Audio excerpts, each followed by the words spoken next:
ధనవంతులు కలిగి ఉన్న ధన సంపదలు నీకంతగా ఆశ్చర్యం అనిపించదు, గొప్ప అనిపించదు. గొప్ప పదవిలో ఉన్నవాడు నీకు గొప్పవాడు అనిపించడు. ఏదో నలుగురు గౌరవిస్తున్నారు గనుక నువ్వు కూడా గౌరవిస్తావు అంతే. నీ హృదయంలో మాత్రం వారి పదవిని బట్టి గొప్ప అని అనిపించదు. ఎందుకంటే నువ్వు రాజాది రాజును కలుసుకున్న వాడివి. ఇలాంటి అధికారుల మీద, రాజులు లేదా మంత్రులు, ఆ మంత్రుల మీద, ప్రధాని మీద, ఇంకా కొందరు అగ్రరాజ్యాధినేతలు, వీళ్ళందరికీ పైనున్నవాడు ఆయన.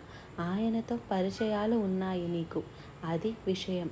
ఎవరితో పరిచయాలు ఉన్నాయి చెప్పండి? భూపతులందరికీ అధిపతి అయిన వానితో నువ్వు డైలీ మాట్లాడుతున్నావు. అది పాయింట్. ఎందుకు ఈ సైకాలజీ వచ్చింది నీకు? గొప్ప హోదా కలిగినటువంటి నాయకుడు వస్తే నీకు చీమ కుట్టినట్టు కూడా ఉండదు.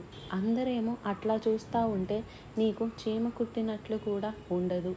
మళ్ళా దైవజనుడు, సామాన్యుడు నీకు కంటబడ్డ గొప్ప భయం, గొప్ప గౌరవం ఉంటుంది నీకు. ఇక లోకంలో వాడు పెద్ద మొనగాడు కానీ గాక, పెద్ద యాక్టర్ కానీ, పెద్ద రాజకీయ నేత కానీ, లేకపోతే ఇంకా ఎక్కువ హోదాలు కలిగినోళ్ళు కానీ ఎవడైనా సరే, అందరితో పాటు నువ్వు కూడా నమస్తే సార్ అంటావు తప్ప హృదయంలో నీకు అసలు చీమ కుట్టినట్లు కూడా ఉండదు.